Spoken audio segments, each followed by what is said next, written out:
Where will Baker Mayfield land? And then, of course, we're going to see if we got any more teams we can pour out because it's Tuesday on the Locked On NFL podcast and your YIKE of the week. Welcome to the show. You are Locked On NFL, your daily NFL podcast. Part of the Locked On Podcast Network, your team every day.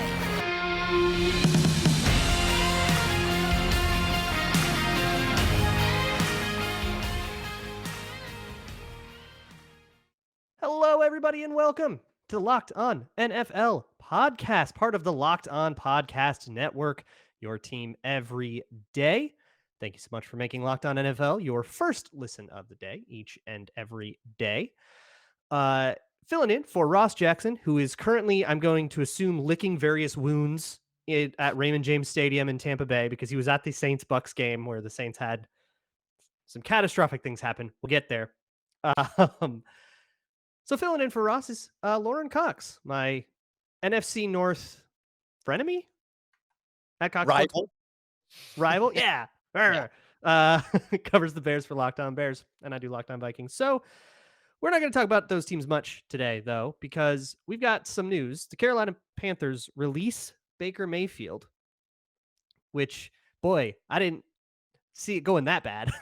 There was always a world where it's not going to go well and they're going to be flirting with PJ Walker or something, but I didn't think it would be mid-season cut. But he apparently requested his release and they granted it. So Baker Mayfield is now going on waivers.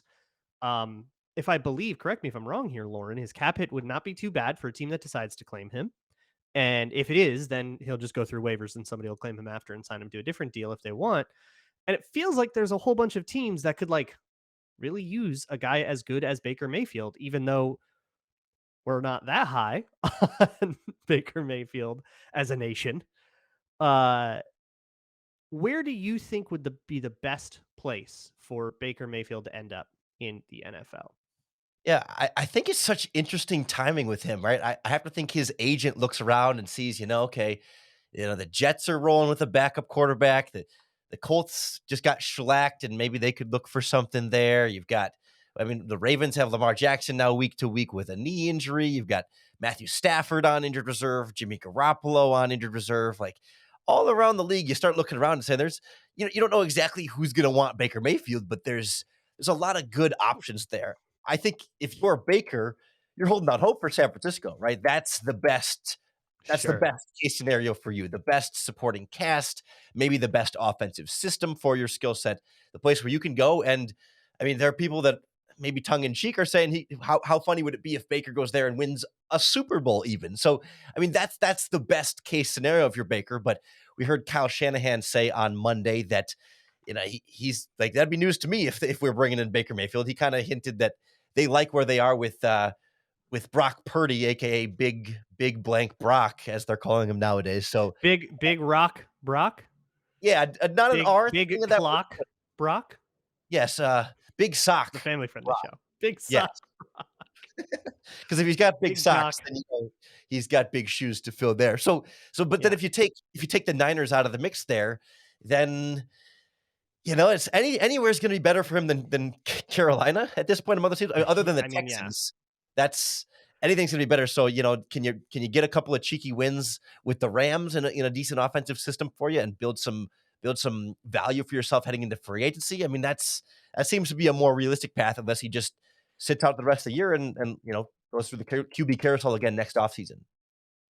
Yeah, Carolina's in such a dark place. I just hate this for franchises. I feel like I complain about it every week on Locked On NFL when franchises are in this place where it's like, man, they just feel like they have to get rid of everything before they can start building. And you see teams build from a foundation all the time.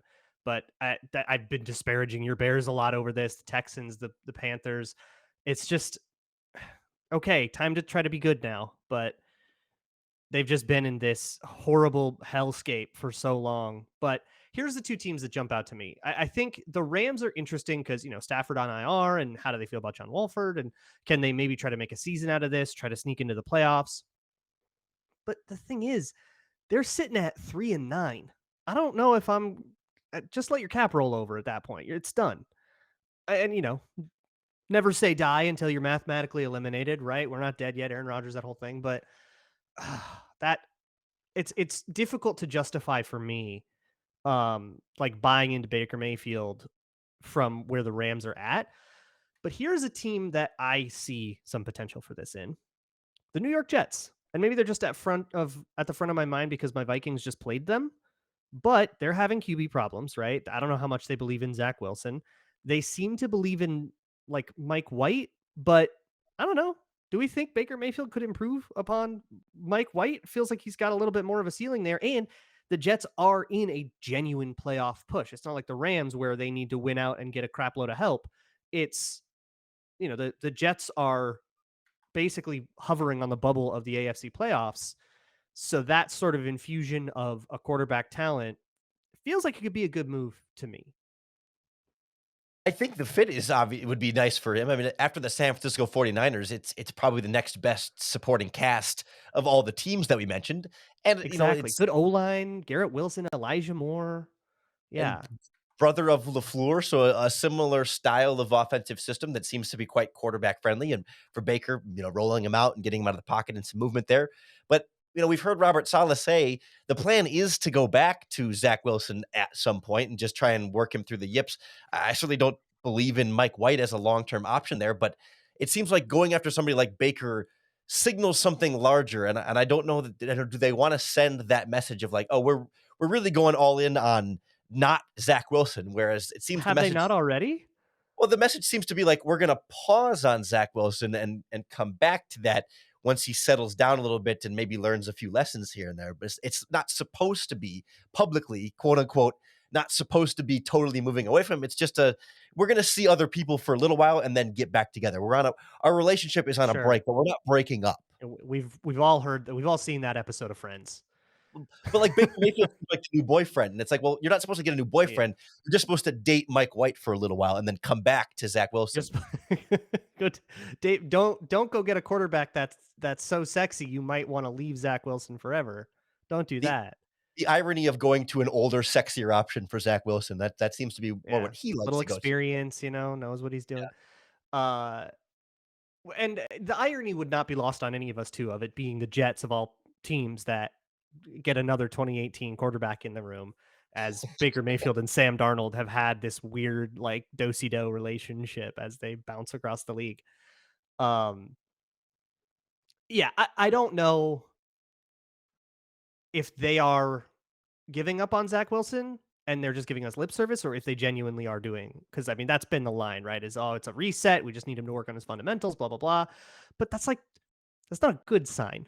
No. That's not something. I mean, the crash cart is out here, so I don't know what sort of confidence would be left to preserve if you're going to hit pause on Zach Wilson. Plus, I mean, with Baker, there is no need to like go out and commit to a long-term future with him either. I mean, he can just be somebody who finishes out the season for you while your quarterback has the yips and your other guys like Joe Flacco and Mike White. Um, but I don't know. It feels like that's the only team that has that perfect confluence of actual chance at the playoffs and need at quarterback, which you don't get a lot because most teams who are happy with their quarterback, or most teams who are making the playoffs, are going to be pretty happy with their quarterback. That's why I feel like for Baker, like, if either of those spots don't come through San Francisco or New York, then playoffs are pretty much out of the picture, and it's where can I rehab my value? Where can I use these last 5 weeks of the season to show other teams that I'm good or still good and can still help you win football games so I can get that next contract in free agency next offseason? Where do I want to audition? Yeah. And I And think Indy could be an interesting place for that. Um, as they're, pretty clearly gonna have to move on from Matt Ryan soon. Um, that looks like the they best, honestly, for the that from Colts that love perspective. Or old Texans. tired quarterbacks. I mean, that's their MO. It's like Yeah. everyone's been wondering what's the next retread quarterback they're going to bring in. Baker fits the mold. He does it the mold. That would be an extremely funny move from Jim Irsay, who has made it pretty clear that he's done with this retread old guy veteran thing. But in a lost season for the last 5 games of it, bring him in, see what he's got, let him go, and then you're right back in the situation you would have been. I don't hate that for them. Hey, listen, we have speaking of lost seasons, we have a little bit of pouring out to do, or maybe not do. We'll talk about it. And of course, we have our yikes of the week coming up. These days, every new potential hire can feel like a high stakes wager for your small business. You want to be 100% certain that you have access to the best qualified candidates available. That's why you have to check out our friends at LinkedIn Jobs. LinkedIn Jobs helps find the right people for your team faster and for free. You just go onto LinkedIn, post your job for free, and you can add the purple hashtag hiring frame to your own LinkedIn profile to spread the word that you're hiring. They have simple screening questions and tools that make it easy to focus on the candidates with just the right skills and experience, so you can quickly prioritize who you'd like to interview and hire. It's why small businesses rate LinkedIn Jobs #1 in delivering quality hires versus the leading competitors. I'm on LinkedIn. Luke's on LinkedIn. You might be on LinkedIn too. A lot of people are on LinkedIn. It's how you Be can find. surprised if you weren't. Yeah, exactly. At this point, it's almost a must for most job seekers. So, LinkedIn Jobs helps you find the qualified candidates you want to talk to faster. Post your job for free at linkedin.com/locked on NFL. That's linkedin.com/locked on NFL to post your job for free. Terms and conditions apply. Thanks again for making Locked On NFL your first listen of the day. For your second listen, check out Locked On Sports Today. All the biggest games, all the biggest stories, all around the wide world of sports every single day. Find it wherever you find your favorite shows. So, Lauren, here on Locked On NFL Tuesdays, we have a little tradition where we've kind of spent every week talking about teams that are we ready to say goodbye to them? Teams we're ready to pour one out for. We have poured one out for several teams, many of the teams that are already, Texans, your Bears, Broncos, Rams, teams that are at the bottom of the standings, and or if not, mathematically eliminated. We've already done those. Here's some of the teams that we have left that are sort of on the cusp. So you tell me if any of these teams are worth pouring one out for and saying, it's over, guys. See you all in 2023. We have not yet poured one out for the Falcons. We have not yet poured one out for the Chargers, the Browns, the Patriots, or any of those teams that are sort of in the bubble of that AFC wildcard race. Any names among there that you feel we're ready to say goodbye to as a 2022 season? It's tough because like a few of those teams don't feel like playoff teams, but they're still like mathematically right in the mix that you never know if things turn around. Like like I look at a team like the Atlanta Falcons, right? They're 5-8. They've lost 2 games in a row, and in their last 5 games, their only win was against a really bad Chicago Bears team that almost beat them. Like as much as we've seen Atlanta play better than we saw at some stretches early in the season, they're really not playing particularly well, and they're losing these games, and they still have to play Saints, Ravens, Cardinals, Buccaneers over the last 4 weeks of the season. And like, it doesn't feel like a team that is playing like a true playoff quality contender team. And yet, in that NFC South, they're in second place and like a full game behind, or I guess 2 games now behind the Buccaneers after Monday Night Football. Like they're still right in that mix, and Tampa hasn't looked particularly good. So like, it doesn't feel like Atlanta's good enough to be like that playoff team. They're certainly not a contender, but at the same time, they're so mathematically right there in the mix that it's hard to just write them off. I mean, same thing with the Patriots sitting at 6-6. Like they've lost a couple of games now in a row and haven't looked particularly impressive at their quarterback situation, but they're still kind of right into it. So like, I don't know if I'm ready to like completely say no, pour one out. They're absolutely donezo, but it feels like we're certainly trending in that direction and right on the precipice of really kind of pulling the trigger there. Yeah, and here's the thing on all that. Like, yeah, they're all going to be mathematically in, and if the Falcons find a way to win out and end up 9-8, and then they get the right help, or if who knows if that might even win the South, right? With the way that these NFC South teams are playing, and so I get that that's there, but like you said, they have to basically carve their own way out. They have to go beat the Saints. They have to beat the Buccaneers. They have to beat the Ravens. They've got a lot of stuff that they have to do here to make it back, and it's stuff that I just have not seen the Falcons prove that they are capable of doing. So for me, I'm ready to say goodbye to the Falcons. I think the NFC South was won right now tonight on Monday Night Football with the Bucks coming back to beat the Saints. I think that's all it's going to take because I just do not see a big surge really in those Falcons. Sure, they could, but I don't think they're going to. It feels weird that a impressive comeback 17-16 win by the first place team in the division over the last place team in the division, barely beating them is enough to be like, yeah, you know what? Sure, that's decided. I'm not even disagreeing with you. It's just it speaks to how wild that division is. That like, yeah, It's so close. it feels that way that they are really close, and yet it feels like because they're so close, the margin of error between like every Buccaneers division win there really puts that much more pressure on the Atlanta Falcons and drives the Saints that much farther back and is that much more of a boost forward for Tampa that feels like, yeah, like, and plus it's Tom Brady. We kind of all expect that when push comes to shove, he's going to keep his team in it and be able to have comeback victories like this that aren't pretty and don't leave you feeling like there's some kind of Super Bowl contender, but gets the job done. And those wins still count the same, no matter if they're by 1 point in a miracle comeback.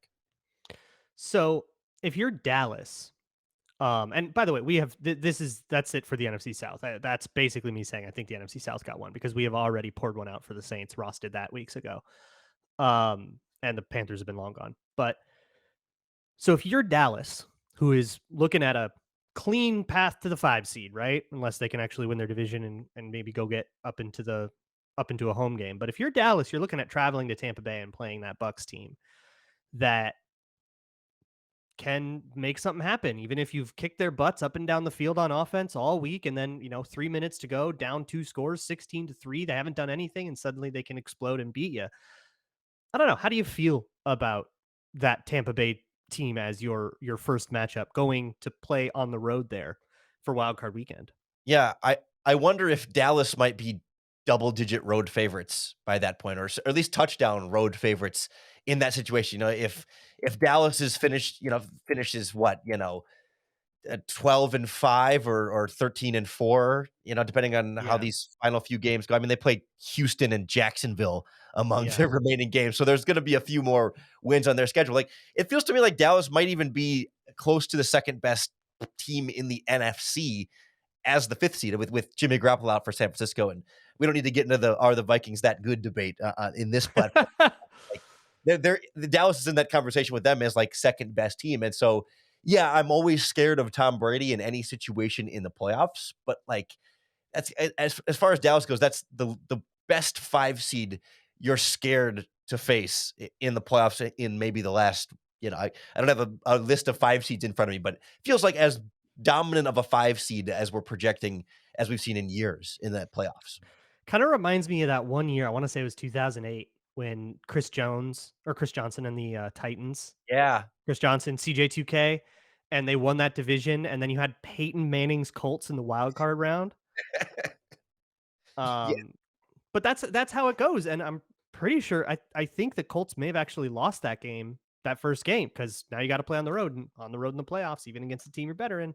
Then is always going to be hard. But we're a long, long, long way away from those conversations. A lot of football left to be played. The NFC East is by no means a foregone conclusion.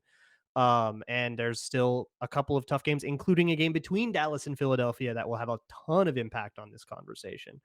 But here's the deal. I think I'm ready to pour one out for the Atlanta Falcons. I apologize right now, Ross Jackson, if you're hearing this. I'm so sorry I did this without you, because I know you would really enjoy it. But that's where I'm at.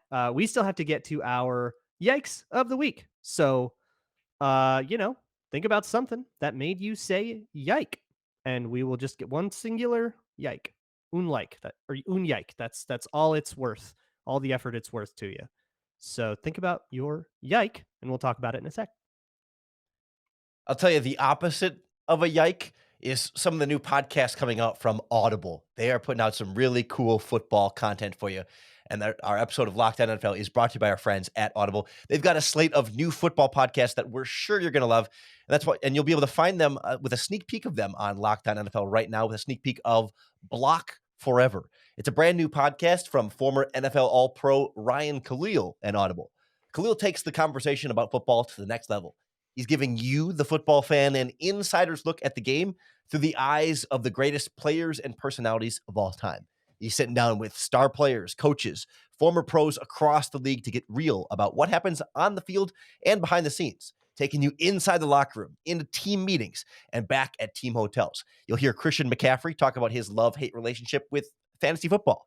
You'll hear Juju Smith-Schuster give his most honest opinion about other players and positions across the league. New episodes of Block Forever are recorded and released every week ahead of Thursday Night Football, available for free on Audible or wherever you get your podcasts. So check out here on the Locked On NFL channel a sneak peek of Block Forever, or catch the full series available anywhere you get your podcasts, available everywhere now. Audible, get in the game. All right, Lauren, let's talk about some stuff that made us say yike. I'll start with the one from tonight, Monday Night Football. The New Orleans Saints, I already kind of talked about it. That was an epic collapse to lose to the Tampa Bay Buccaneers. And now we get another chapter in, Tom Brady's long list of magical feats to come back with like 3 minutes, 2 scores. He did it. But the Saints' inability to kill clock when that's kind of all they needed to do is so jarring like at the pro level. And that particular sequence, I'm going to give my yike to Mark Ingram, who goes out of bounds on a second down run, stopping the clock, setting up a 3rd and 1. So not only does he go out of bounds, he doesn't reach the ball over, he doesn't actually convert it. So now it's 3rd and 1. Saints call a passing play, incomplete, clock stops. Bucks win with like 8 seconds left on the clock. Awful, awful stuff. That gets a yike from me. So covering the Vikings, this huge like through line of the Vikings has been, and this big emphasis from Kevin O'Connell has been, situational masters. Be aware. Everybody should be aware of the situation. Everybody should know. And they spend like a lot of time in meetings drilling. It's second down. We're ahead by this much. What do you do? Making sure that these guys know not to go out of bounds in situations like that. And they're 9-0 in close games. And if you ask Kevin O'Connell, and somebody did just today, he says that's not an accident. That's because we practice those situations and we have that advantage on the margins. And a lot of NFL games come down to those margins. And that's sort of part of the strategy. So watching the Vikings, who have been very sound in those situations, and then just looking at a guy like Mark Ingram, who is what's he in his 8th year in the league? I mean, he's a vet's vet. He's got to know better than that. To have that kind of whoopsie gets a yike from me. that kind of whoopsie. Well, I think for me, there's no bigger yike than what happened to the Indianapolis Colts in the 4th quarter. Or maybe I should just say what the Indianapolis Colts did, because it didn't just happen to quarter them. meltdowns. Yes. It doesn't get much worse than that. And it's not as though that we necessarily thought the Colts were going to win that game. I mean, they had it within 2 entering that 4th quarter. But the combination, right? It's like, okay, first, like last drive of the 3rd quarter into the 4th quarter, Cowboys score a touchdown, extend their lead to 9. Okay, whatever. But then it's Colts fumble on their next drive, Cowboys score. Colts throw an interception on their next drive, Cowboys score. Colts throw an interception on their next drive, Cowboys score. Colts fumble on their next drive, Cowboys score. 4 straight touchdown drive. I think there was a drive. There might have been a drive between there, but I mean, 4 straight drives that ended in turnovers for the Indianapolis Colts that led to 4 straight touchdown scoring drives. Not even field goals, right? If you held them to a field goal a couple times, you could have a little bit of dignity in there, but there's no excuse for scoring that many or giving up that many points in the 4th quarter. And it wasn't purely just your defense was bad. It was a combination of the two. It was your offense giving them the ball back, and then your defense being unable to hold them to even just a field goal in those moments, let alone make a real stop on those drives. And it's what we expected the Jeff Saturday experience to look like from the very beginning, and we finally kind of got to it. Yeah, and here's what I will say about, because I went off on those. So I do the Minnesota Football Party, also on the Locked On Network, an ensemble show about the Vikings. And on that, we have a similar segment called Party Fouls. And that was my party foul for the same reason. You just can't let that happen to you. And I don't think the answer is to play it more conservatively or something, right? There's no difference in the standings if you lose by 1 or if you lose by 30. But You got to be better than turning the ball over 4 times in 4 drives and then letting up 4 scores. And then, like, worse than that.